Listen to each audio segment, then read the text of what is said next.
Hi. Okay, let me find Lisa.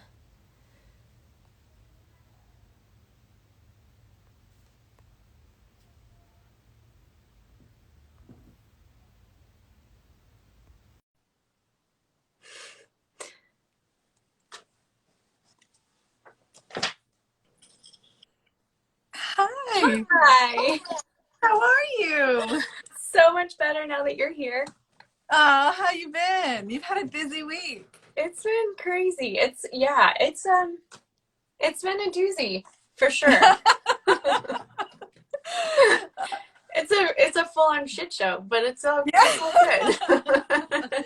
Well, it's funny how I'd started that newsletter a couple of weeks ago, and uh it always like the I think that we're still being generative in like all of our ideas and all of like our plans, and then when we get in sort of the thick of it, we realize, is this really the time for me to be Tap putting out. this much?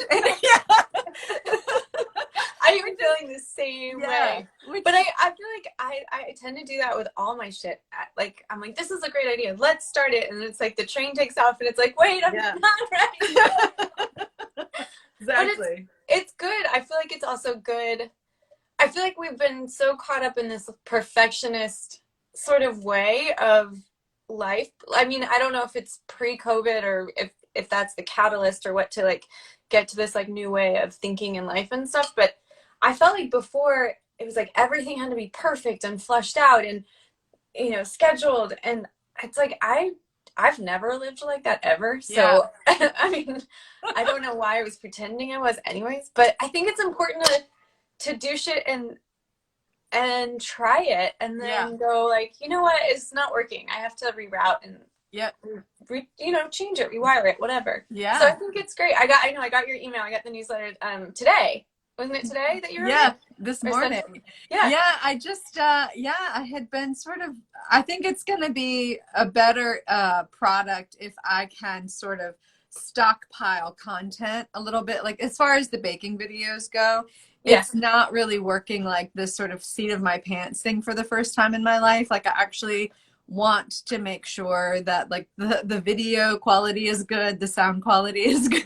Yeah. Well, I'm good for really you for being a perfectionist, because well, my yeah, sound quality is shit. So. it's I really want I want to be able to, not for a lot of reasons, but also just because I want to learn some new things, I think I'm also like I want to take some time and actually learn a process, and Like because the I'm process of producing it, or the process of yeah. like new baking it. Oh, cool. Yeah, like learning about all of this audio editing and learning about, producing on the back end after you record something. So I want to be able to take a second and deep dive, because the little things like the sound quality of the podcaster is really bothering me. So I'm like, well, shoot, it's the I guess, holidays. Like I may as well yeah. take 3 weeks and like get it right. Well, I know some people who might be able to help you with that. So, Oh, good. Maybe I'll take you up on that. yeah, no, honestly, we've been at it now for a little bit, and we're getting more. We're gonna be doing more of produced content too, as far as like video stuff, and Yeah. um, it's a doozy when you first start because it's really overwhelming, and then the editing part is really difficult, and then nitpicking it, and then the back Yeah. and forth, and then the sound, Yeah. blah, blah, blah, blah, and it's like and Yeah, well, oh, the sorry, go woman ahead. the woman that I interviewed, Chidi Kumar, on the last podcast, is one of my best friends. She's also a really talented musician, like a really successful musician.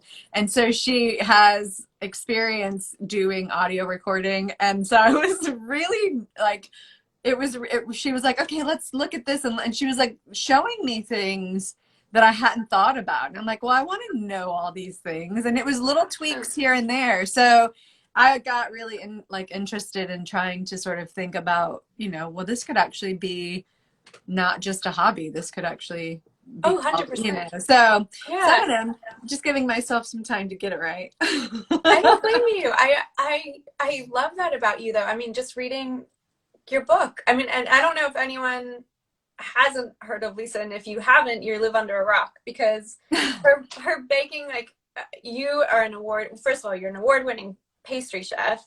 Your writing is off the charts. You're just an amazing human being. Oh, And thanks. you wrote this fantastic, sorry, it's my notes, amazing book, Our Lady of Perpetual Hunger, that's just phenomenal. And there, what I really love about it too is that you're so, I mean, talk about sustaining yourself, because you're so driven, and it seems, at least in your writing in your book, that you know yourself so well, and if you don't, you still like advocate for yourself. That's just so wild and cool. And I love that. And I also love it, like you're saying, trying out this podcast and doing video content and stuff. And in the book, when you talk about Buttermilk Road, is that right? Am I saying that? Yeah. Okay.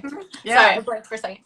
And just starting the Sunday dinners and stuff, and then going like, you know what, this isn't fitting. This doesn't fit well and feel right. And I'm going to pivot and turn. And then, the restaurant scene with Husk, and going like, you know what, this is bullshit. This isn't what I'm about. This isn't who I am. And I love that. And I love that you write it with such honesty and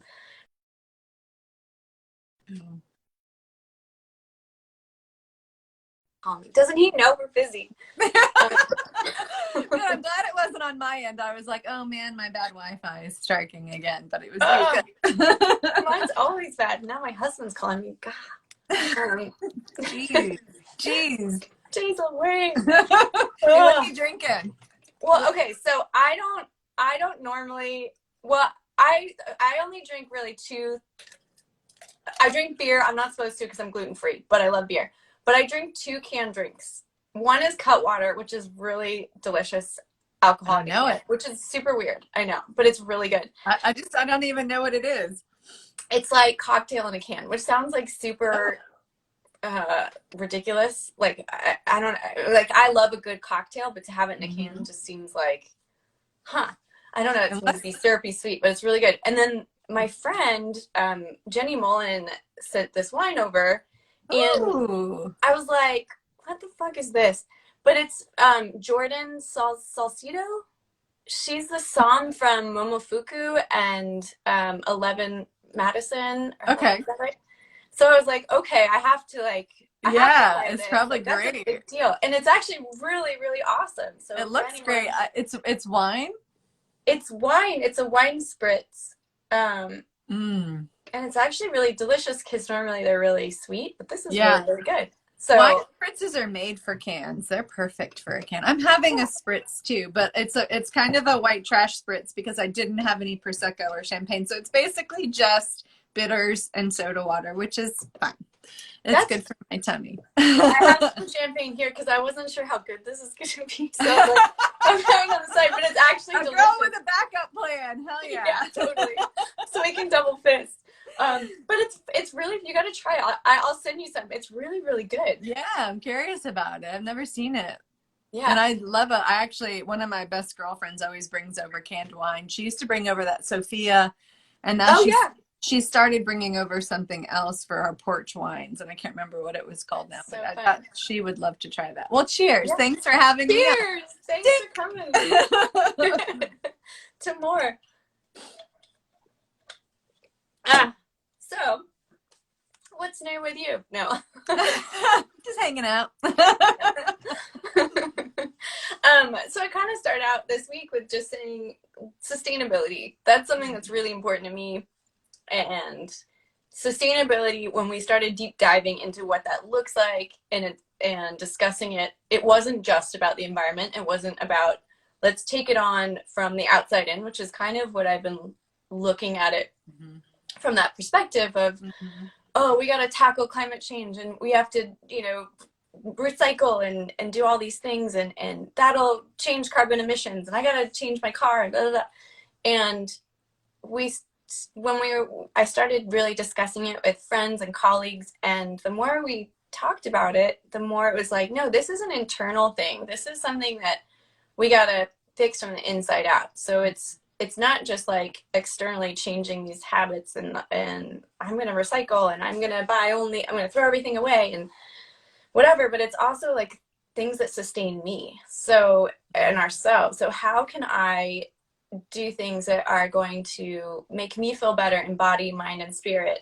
And and what are those things? For me, it's reading, and I love like good yoga and meditation and moving my body, and baking, and those things that are like calming, and then also have like an energetic quality to them, and also give back too. Like with books, it's a book exchange, exchanging Yeah. ideas, and with baking, also like the materials and the ingredients and all of those things, and it's like cyclical and symbiotic.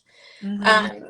So it kind of brings me here in chatting with you. I mean, your book has so much sustainability in it, from your advocacy for yourself and doing the things that are empowering you to move forward and propel you, and the decisions that you make in your life, and sharing that with others, the way that you bake and put that into the world, and the way that you choose your ingredients and the people that you align yourself with. It's just it's bigger than just like the environment. This is like, we have to talk about it in like a more broader term, and a personal term at the same time.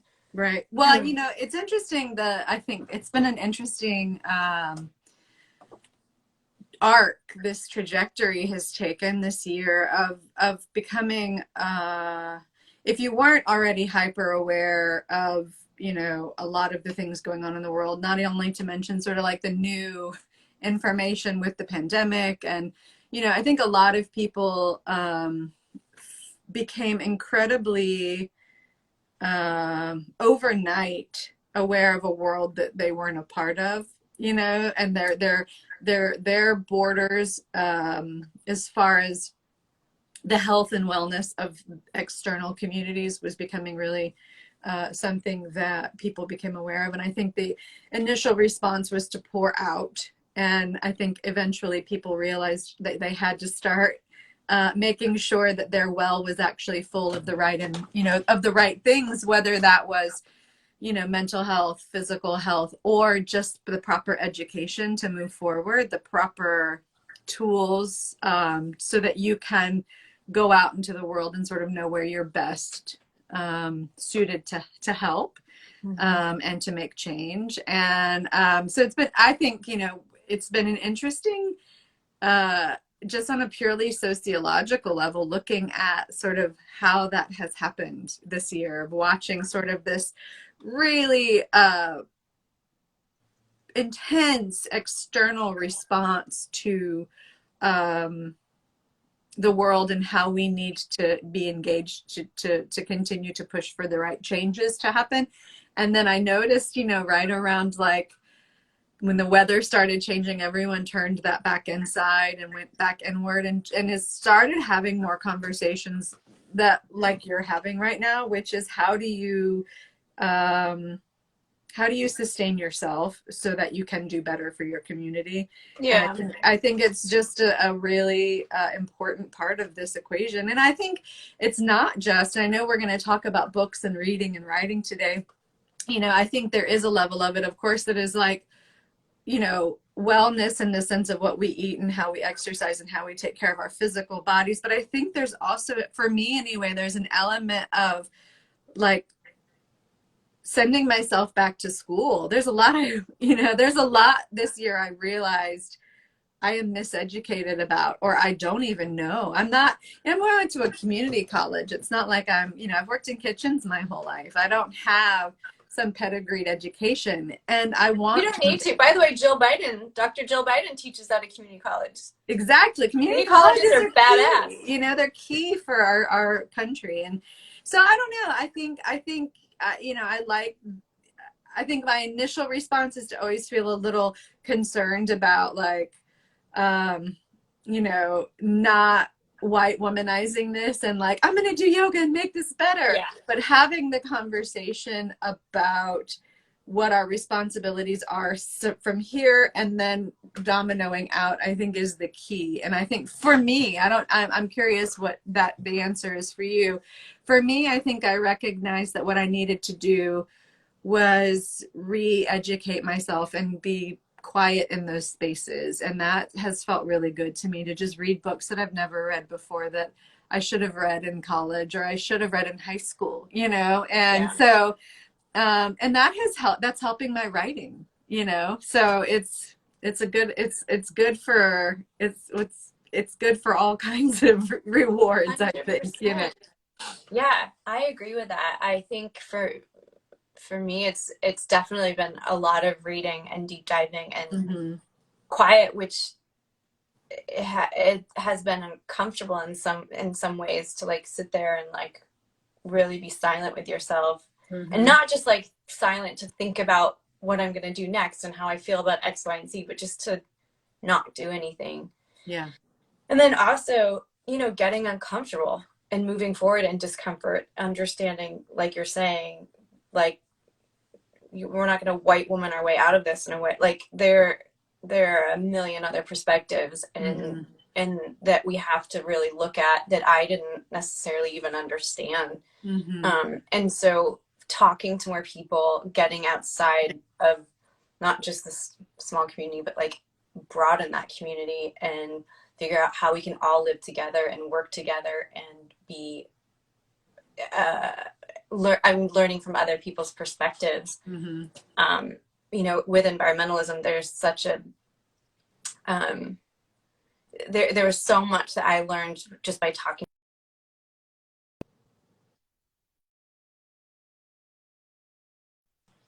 Green for All, which is such an eye-opening organization, and talking son trying to FaceTime my son. Um, but just, like intersectional environmentalism, or, just things that that I didn't even understand, and Mm-hmm. the disparity and unfortunate.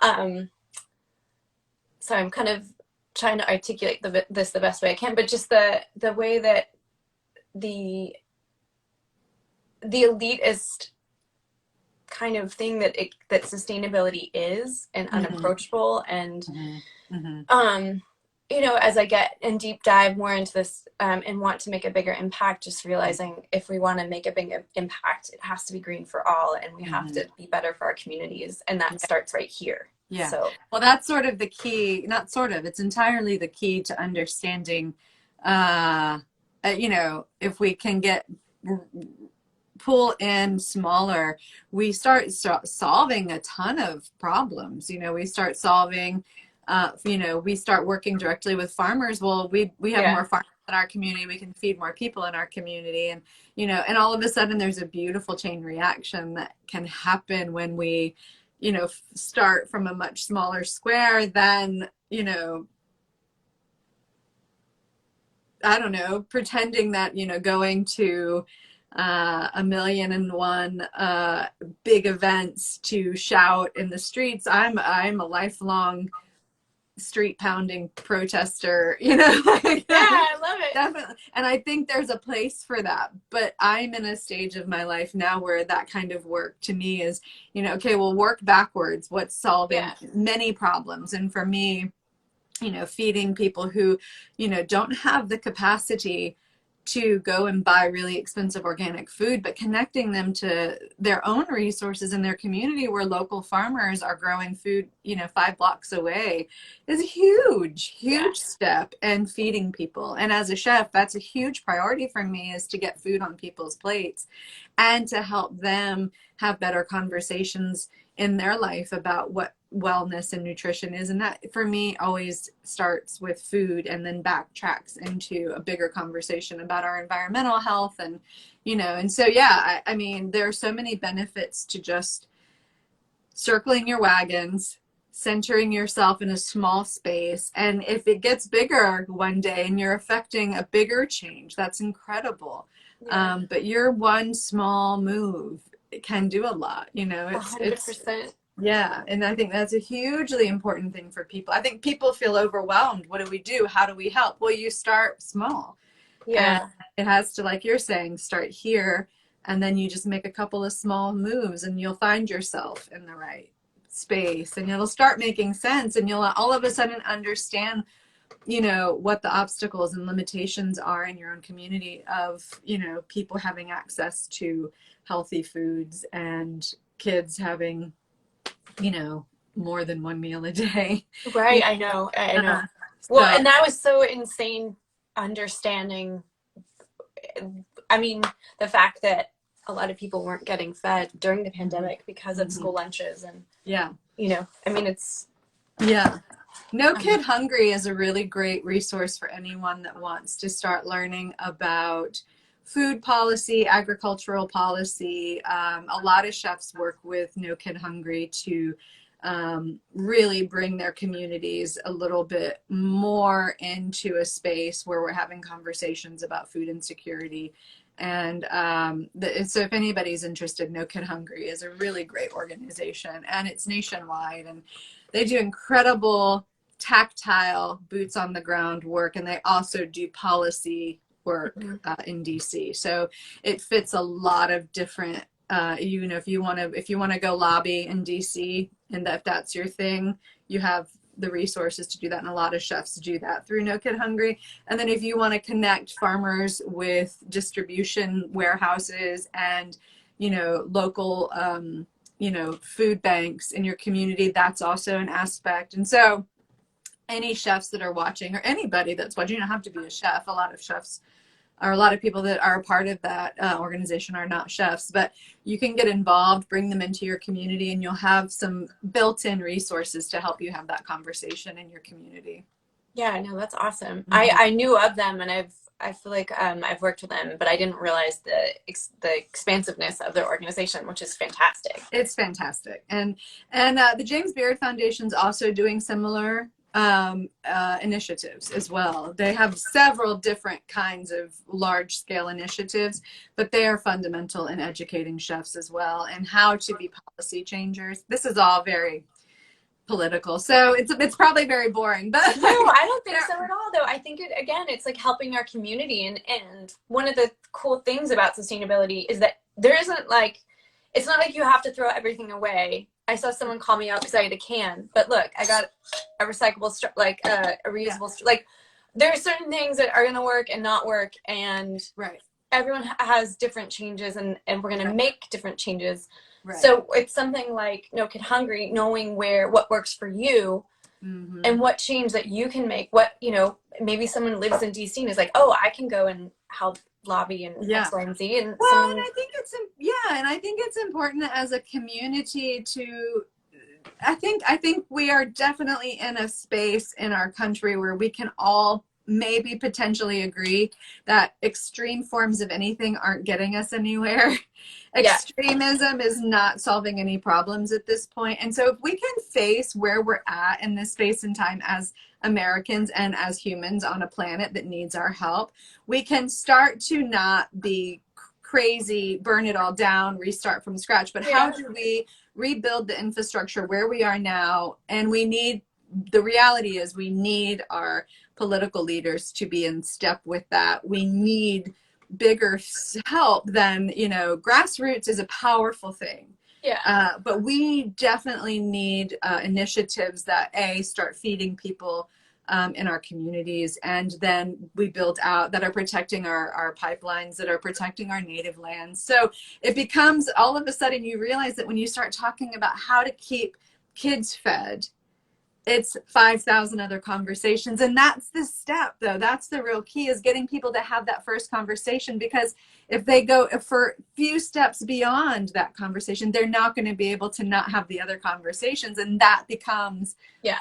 how we change culture. 100%. So, yeah. And everyone's tolerance or everyone's comfort level is going to be different. Yeah. So to continue to have these conversations and Right. understand like where you fit in, and not be afraid to be wrong. I'm wrong all the time, and I ask really Sure. stupid questions, but Same. you And know, I try to think about, even when I'm doing baking classes or when I'm doing anything, I always think, not because she's not smart, not because she's not capable, not because she's not aware or educated, but we are from different generations, and we are we do strive for different things in my life. So I always think about what my mom would want to hear or need to hear, or how it would need to be presented for my mom to be Yeah, excited about it. Because, 100%. she comes from a generation of women that is, very easily intimidated, because that was how they were raised. And so I like to sort of always think about, like, how would my parents hear this best?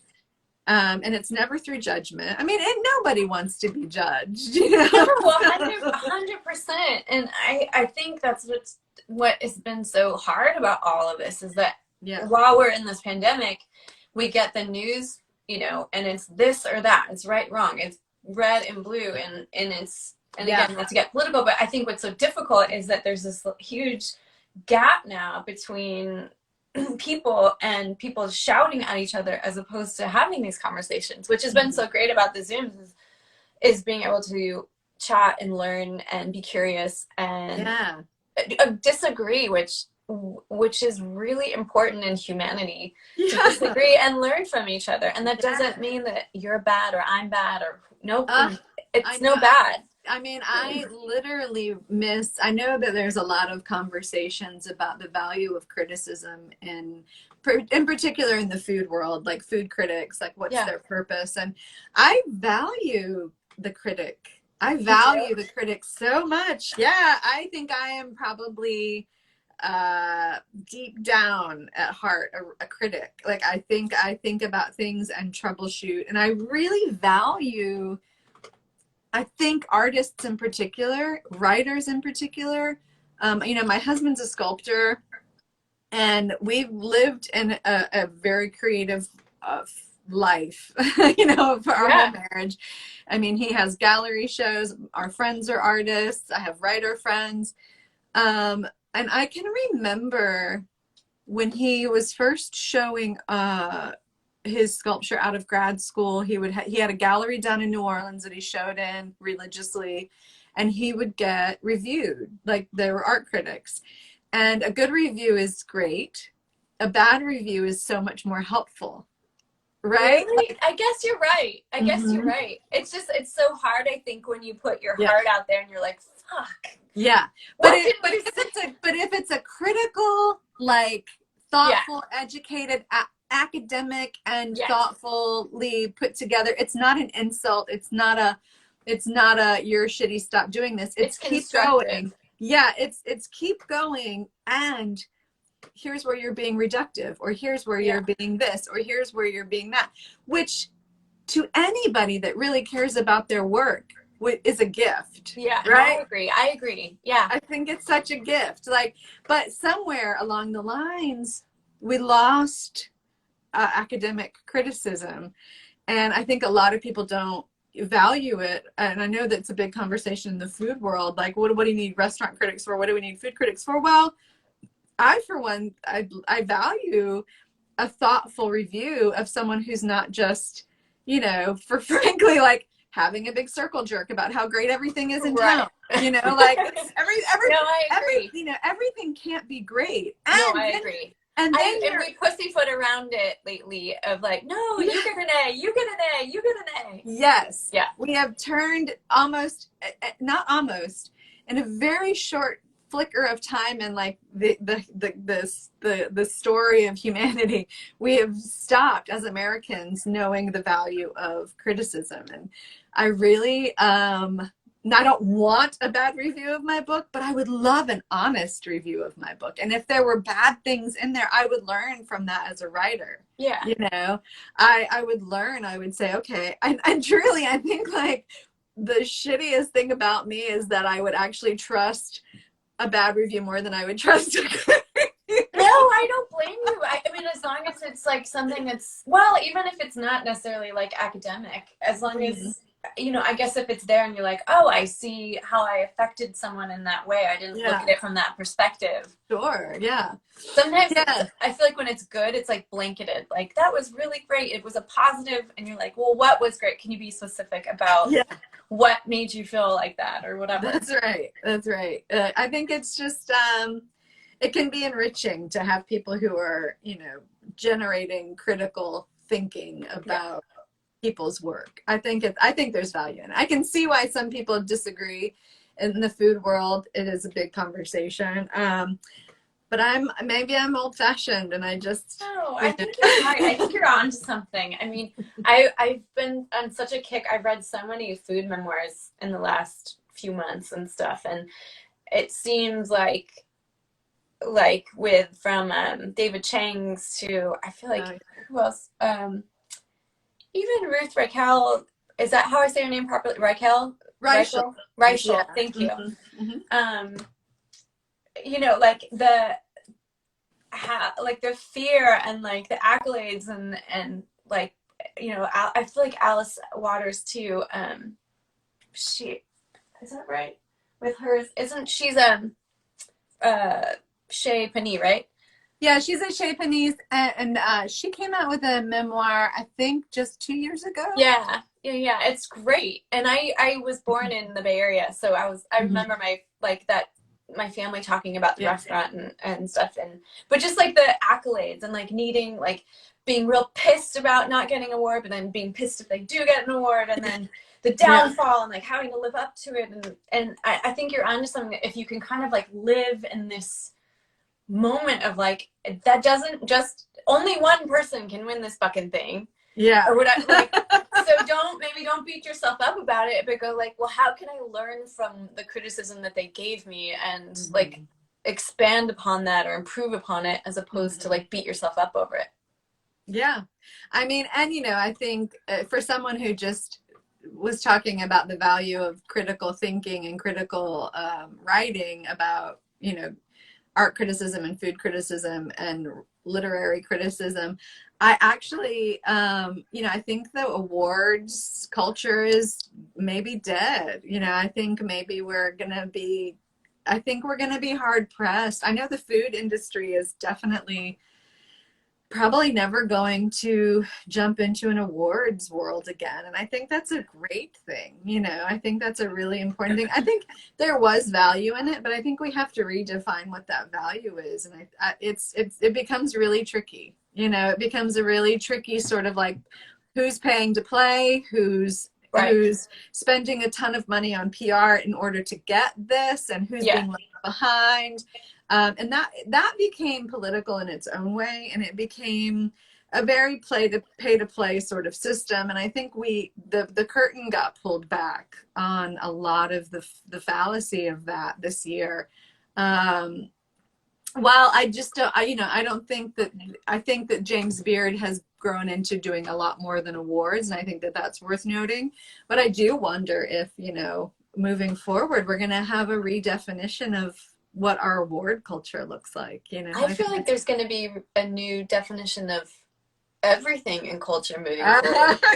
Right. I mean, it's like this whole new rebirth that's like, what the fuck? Like, in my mind, it's like a dream that we're going to just suddenly take our masks off and just walk away. And that's just not going to happen. Yeah. And so it's this whole new way of connecting with people. I mean, now everyone's moving, and it's changing the way we eat. It's changing the way that we chat with each other and connect. And I mean, what has been for you, like personally, maybe this is too broad of a question, but I'm curious, like what are you glad to not be taking with you next year? Like, what are you glad to leave behind? One thing. I mean, like anything at all. Yeah. Mm-hmm. I have to be honest, and this is, sorry to be crass, but I am not giving two fucks anymore. Yeah. Same. I mean, and excuse me, but like I'm just at the point where I feel like I went straight from being in college to then being a lead of a TV show to kind of being in that world and living this rat race. And I took some time off for the last bit to have kids and think I had to raise or look a certain way. Like I got my tattoos removed when I had my first son. Oh, wow. And I noticed you got a new one this week. And I got a new one, and I put my old ones back on. Oh, And wow. Good for I, you. yeah, well, it was just, I don't know what it is. I don't know if it's because I'm close to, I'm turning 40 this next year. And I don't know if it's age. I don't know if it's that we've all been in hibernation and it's really having to real do some deep, dark dives in ourselves. But I am at the point where if I had received the negative comments on this thread, it might have like really thrown me at times, which is why I haven't done a lot of Instagram lives. And I'm at the point where I think it's like what you're saying, like the negativity that's coming up or whatever, criticism, it doesn't have to be negativity. Yeah. Um, it can't rattle me because Yeah. I feel like I am who I am at this point in my life. And I wish I had known this self at 20, because it would have saved a lot of heartache. But I'm Yeah. at that point where I'm a good person and I just want to do as much as I can in my life to be there for my kids, to put as much good into this world as I possibly can and give back Yeah. and get to know people and be hungry and curious. And that also means Yeah. letting go of being wrong and asking questions that might sound ignorant and stupid. Yeah. And that just means I can't give that. Yeah. I can't give a fuck. No, it's a beautiful thing. I think it's incredible. It feels really freeing. But some days are different. But Yeah. Well, I mean, it's a practice like yeah, everything else. I mean, we're still hardwired the way we're hardwired. And, I have been thinking a lot this year, especially since the book came out, about all of the ways, and some friendships have ended this year, 100%. some long, important, I thought were important friendships have ended in a really painful way this year. Yeah. And, you know, I have, it's interesting. I'm going to try to make this a short story, but No, keep it. I Whatever you want. ended up getting back. I don't know why. Some account that I had was tethered to my Yahoo account. I haven't looked at my Yahoo account in probably 7 years. It was from way back. I think.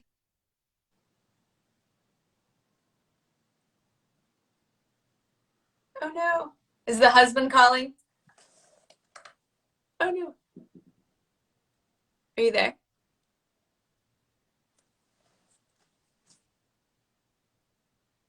Oh shoot. Lisa, where'd you go?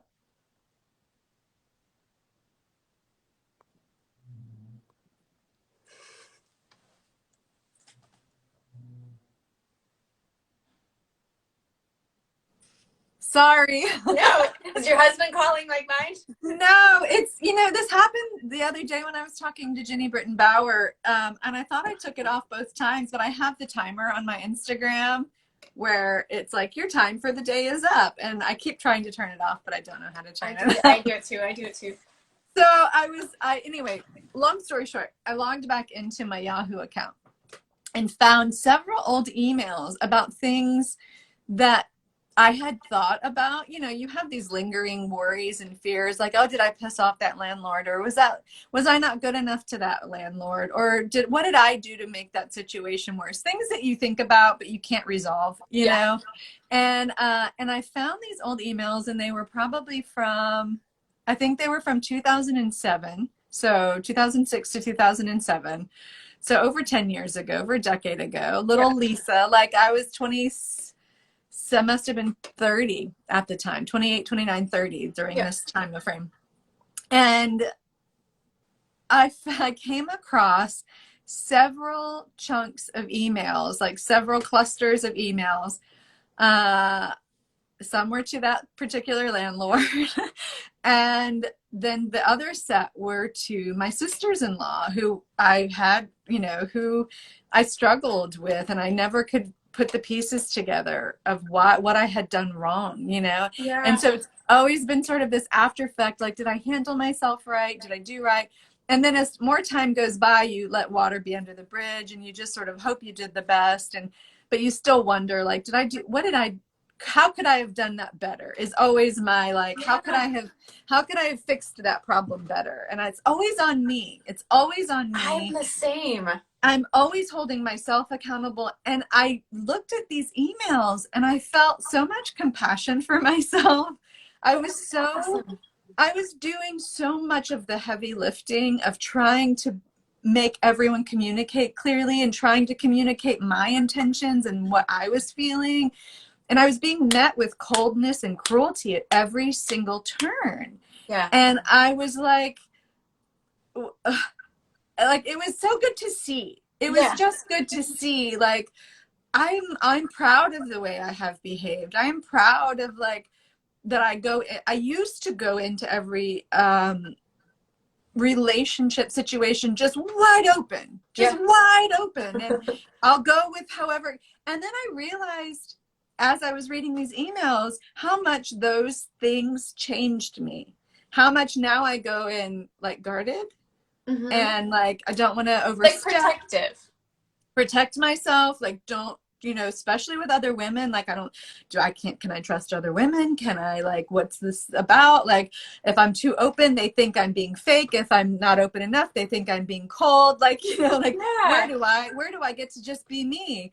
And then so fast forward to this year, I found that this week, just yesterday, actually, or the day before.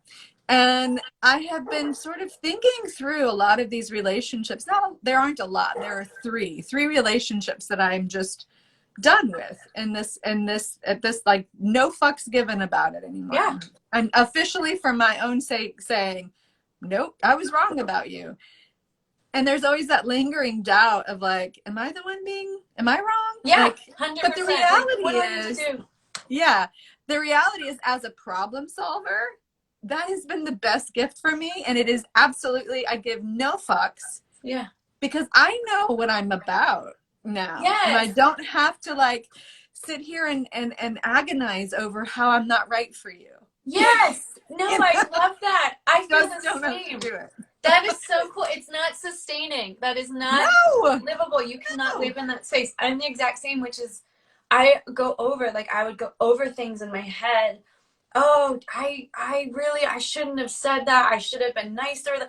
I probably drank too much and I should call them and apologize. Mm-hmm. And then I'll like talk to like my husband who's there and he's like, you didn't do anything. Like, why did this call? And I'm like, because I just want to be liked and I want to make sure that it wasn't me, and I kept things like calm and good and fun. And it's like, what if I did fuck up?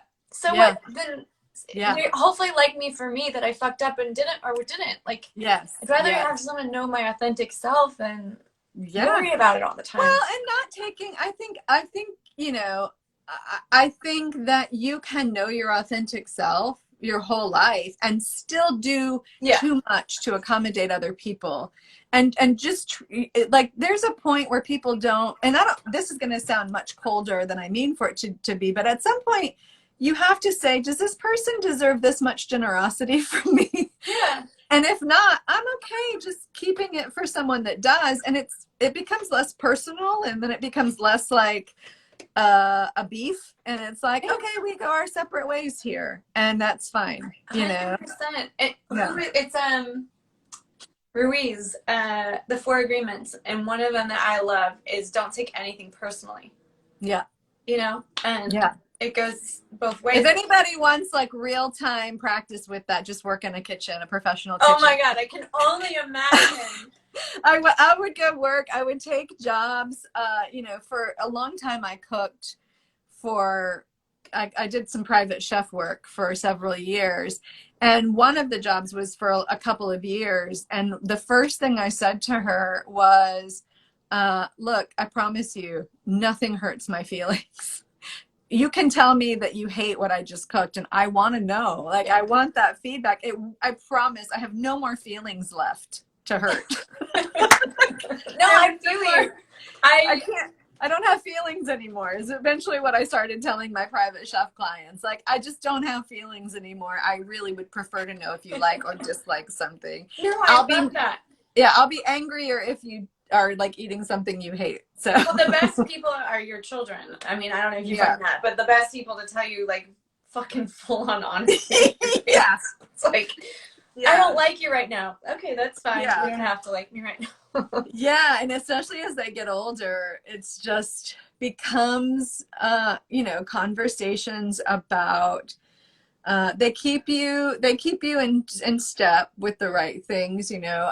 Yeah. You know, my daughter is really good at saying, I understand why you think that, but you should probably think about not saying any of that publicly and really work on why you still think that. Like, we got into a conversation 2 years ago, I think 1 or 2 years ago, about pronouns, and I was like, oh, it's just such a waste of energy, oh my god. And she was Yeah. like, it's not. And so, like, she is very That's good awesome. at She's in saying, tune.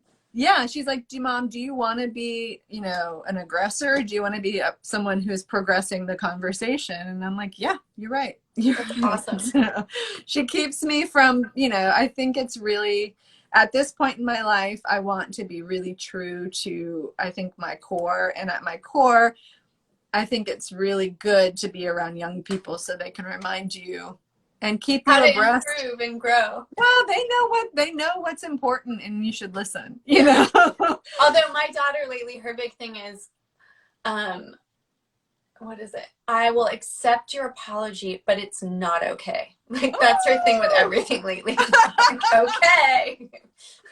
Dang, that's powerful. How old is she? 3. Woo! She doesn't know it. I mean, it's because her older brother is saying That's it to her. incredible. I think it's great. So funny. She's so wild. Ugh. Did we get any questions from the audience? I got a couple on mine, and I should have written them down or sent them to you. No, I'm good. So I think, correct me if I'm wrong, you guys, but I think that we have like basically 10 minutes, otherwise it won't save. So I'll make sure I'll throw in like some really quick questions. So, okay. Is Odette your daughter's name? Yeah. Oh, I'm looking at all the things just now. It's sweet. She's wild. She's 3, and your son is how old? 7? So Sheppy turns 7 on Tuesday, and then Tom is 8. Oh my God, that's great. Yeah, they're wild. They're super fun. And they're all so different and so wild. And how girls are like, they're just all so different. God. It's so crazy. Wait till, I mean, my son turns 21 in March, which is crazy. Oh my gosh. And my daughter is 16, and they are huge universes. They're just amazing. I can imagine. That's insane. And I guess because I've just read the book, I still think of your son as a baby, and or I guess I think of you as pregnant with a daughter, and you know, that's so crazy and wild. Okay, so let me get to I'm starting to write a book on a website. Any advice on how to start? A book on a website. I don't know, maybe a blog? Yeah, I can't help you with that, but I can tell you, let it be really messy if you're starting a book. Oh, find your sort of the narrative arc you want to follow. Kind of create almost an outline, not almost, create an outline so you know what path you're taking. But also maybe not, like maybe you just start. But I think the real key, if you're like a gusher like I am, I'm a gusher. I just, whenever I start writing, everything just comes out. I have all these big feelings, and I'm done trying to pretend that I don't. That's awesome. So the best advice I ever got was to just not be scared of how messy and terrible it's going to be. But don't even say terrible. It's just going to be like diarrhea of the mouth. It's pretty terrible. The trick is you will, and you will be sitting there going, this is terrible. This is terrible. Write it anyway. Yeah. And that's the trick. The trick is you knowing or thinking it might not be terrible, but you think it's terrible in that moment. The key is to make sure you're still writing it down, because the real craft of writing is the editing. The real craft of it. Same within the acting too. Yeah, the real craft is going back and then pulling out and not being scared to kill your darlings when you need to, and cut huge chunks of words. Save them on another document so they don't die forever. That's what you need to do. I did that a lot where I just wasn't ready to let something go. And so I had several auxiliary folders on my computer. You're just so proud, like, I love this. You're just sure. You're just sure you're going to use it somewhere. You just know there's a place for it somewhere. I've never looked at those pages ever again. I don't even remember what I got. What pages? But I remember in the moment feeling like I couldn't live without those 400 words, Yeah. you know, and Yeah. I would copy, cut, paste it onto another document. So at least it felt like it lived somewhere. Yeah. And then I got immersed in the process of the thing. I don't even remember what it was. And it was clear that it needed to go.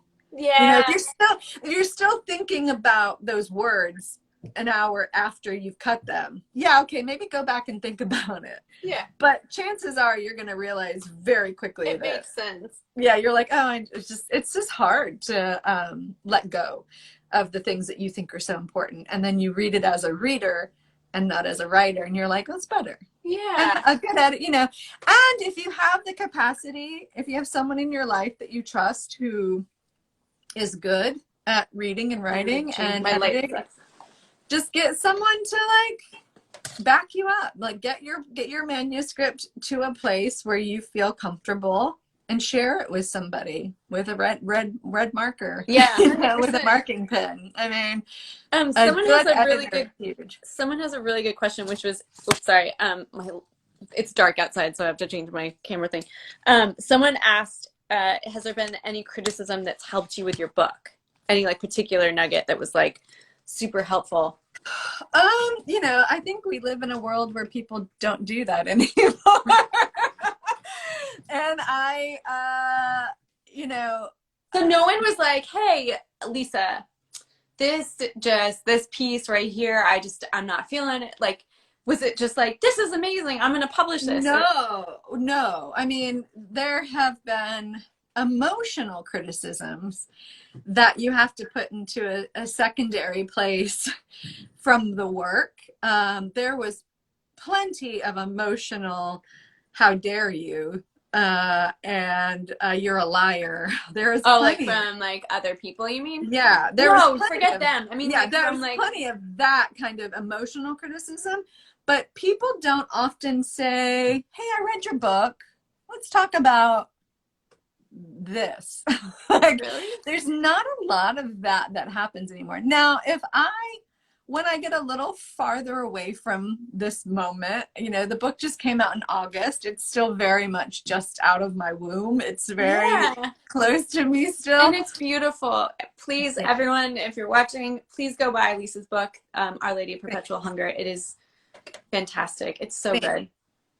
I think what I would like to do, I have some very good writer friends who I trust implicitly, and I would like to maybe just sit with them and say, can you give me like an honest review, like an honest, like I want to do that I have a couple of friends who are writers who I trust, and you know, I would love to have a meeting with them and ask them their thoughts as a writer and how I can be better. I mean, this is what I want to do for the rest of my life, and this wasn't just a personality memoir. This was me for the first time getting to just be a writer and to work with I think the gifts that I want to like really hone and get better at, and I want to be doing this for the rest of my life. So I think as soon as I feel, maybe when the paperback comes out,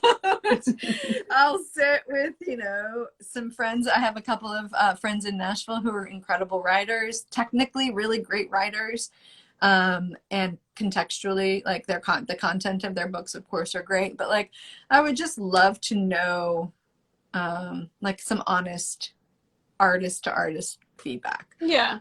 I need some more time. No, I feel you. Yeah, you need to be distant from it for a little bit to like. Yeah, I understand that.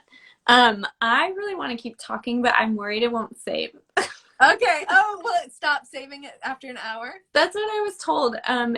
Can anyone in the comments, is this true? Because again, I'm a bit of a Luddite when it comes to this. If we go over an hour, we can end it. We had some good.